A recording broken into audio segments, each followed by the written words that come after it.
Hey guys, welcome back to part two. So I was continuing on my way the difference between a hardcore and a commercial gym. So let me get that directly. Okay, a hardcore gym is where they actually do have professional fighters and a lot of amateur fighters there. They just don't let you, join.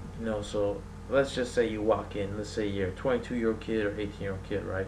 Just graduated high school, or you're a 14-year-old kid, and you go up there and like, hey, I want to fight, and like, really? They heard this speech 1,000 times. So there's some gyms like this, like, you want to fight? All right. There's some headgear. There's a mouthpiece. We'll see what you got. Hey, Steve, this guy wants to fight. And guess what? You get the fight. So they're gonna see what colors you're made out of.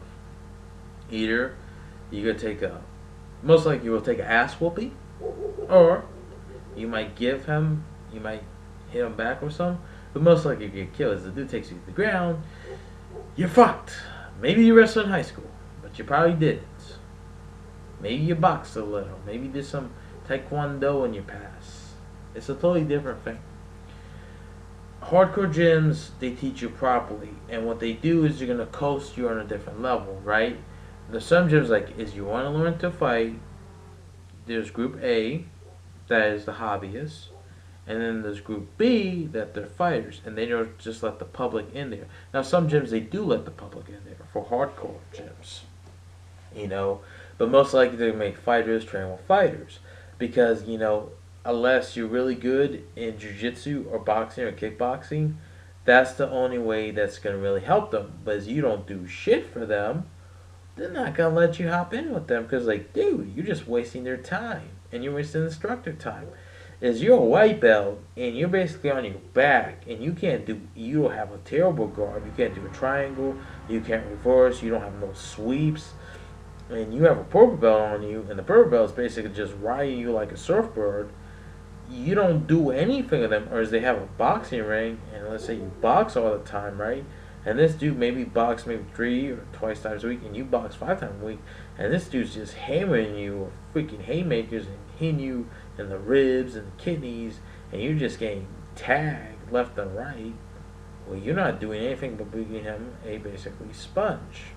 So, the hardcore gyms, usually the head instructors there, they might let you come along for the ride. They might ask you like, okay, you might be a good grappler. They might say like, okay, I want to see how good you are, so we might put you some grappling classes. And then it's like they might introduce you like, you know what? I see you're pretty good at grappling. I think I'm gonna train you a little striking. Now they're taking their time out of time to work with you, your project. But then again, you have to think about other things. There's women, there's partying, there's free time. To be a fighter, it takes a lot of time and effort. It's a grind. It doesn't happen. Just because, you have an amateur fight doesn't mean you can be in the UFC, like 3 weeks from now. It doesn't work like that. You might have to have 20 amateur fights. And Maryland does not sanction MMA fights, which I mean there's no athletic commission out there. So dudes could be on steroids, human growth hormone, testosterone replacement, all this wonderful good stuff. They could have hepatitis. These dudes could have staph infections, and they could be 20 pounds over. And guess what? You still fight them. In New Jersey, they do have athletic commissions. So if you do want to do amateur fighting, the best place is to go to New Jersey. So the hardcore gyms, they have everything. They're more expensive, and the real head instructors there are not just gonna yank you in and throw you into the cage. They don't work like that. They want you to be really good. I know people say like, I trained like 6 months. Now, if you train like 6 months and you were in shape and you were obese, yeah, they may let you fight. But most gym instructors, like, if you can't protect yourself, dude, they're not gonna let you in there. No one wants to watch their student or friend, get the shit beat out of them. Remember, mixed martial arts is dangerous. One, you could get knocked out. You could get nice scars on your face. You could get nice deformed ears. You could get broken shins. You could get broken hands, broken ribs. Of course, you're gonna get a broken nose. Your teeth are gonna be all jacked up. You're gonna look like freaking Count Chocula, man. Okay, you could get staph infections. it's very expensive. And as you do want to train at a hardcore gym, you gotta train in the morning. So basically, you're gonna have to work out. You're gonna have to be a bartender, a bouncer, and you're gonna have to find odd jobs out there to work so you could train. And it's very expensive. Don't forget about food and supplements. You know, to find those hardcore gyms out there is Lloyd Irvin's, Ground Control, Frederick Academy. Now there is other gyms that they're partnered with, but those are the three major gyms out here in Maryland that you do want to go to, because those are real gyms, and they know what the fuck they're doing, and they're gonna train you properly. But guess what? You're gonna have to spar with monsters. You're gonna have to roll with guys, and these guys might beat the dog shit out of you. Because guess what? These guys are hungry. These guys are up and coming fighters in this.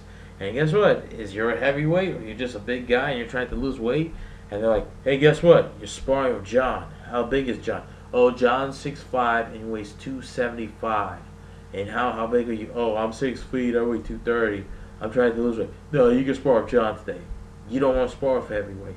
Heavyweight puts a letter on your face. You're gonna fucking see stars. You know that song? I'm seeing stars. You're gonna see them real quick. And when you have a big monster on you, man, that is scary. Because when you grapple for the first time and some big dude's on you, you're like, Jesus Christ, is this dude puts elbows in me? He's gonna carve me like a Christmas turkey. Those are hardcore gyms. So commercial gyms are gyms that basically say they're going to teach you, like LA Boxing is bought by the UFC, but a lot of these gyms were commercial. That we did when I went there, we did multi. We didn't do spar once. There was an instructor there who was legit sadist, but this dude, he kickboxed, he did multi, he did mixed martial arts, he was a black belt in Brazilian Jiu-Jitsu. This guy was a legit guy. But like I said, I had to earn my stripes. I was earning my stripes slowly in there. But he left, he went back to California. This guy also trained with Jake Shears, Chuck Liddell. He trained at the pit. He also was a black belt, in Hawaiian Kempo, which is basically John Hackelman's, style of martial art. What I'm saying is you have to find those commercial gyms just take your money and they don't train you properly. So, this is the end of part 2 and this is the end of the videos. Remember, hardcore gyms, if you want to join them, they're going to beat the shit out of you, and they just don't let you join any gym. And they're expensive, but you're going to learn proper technique, and it's hard. And you might be a beast, okay? Commercial gyms are usually for hobbyists and, fake MMA fighters but you're not MMA fighters you train, dude. Just because you grapple, just because you spar, doesn't mean you're an MMA fighter. I'm not an MMA fighter. I'm a hobbyist. I want to be a fighter, okay? That's my goal. I can't say I'm a fighter. Yeah, I spar, I grapple, but that doesn't make me a fighter. Commercial gyms basically are going to teach you techniques, but they don't have the best instructors. If you want to join a commercial gym, there's nothing wrong with it. But that's not for hardcore. If you want to be really good at this, you have to go to hardcore gyms where people are going to really test you. So that is the end of MMA Lockdown's podcast, first episode, How to Join an MMA Gym.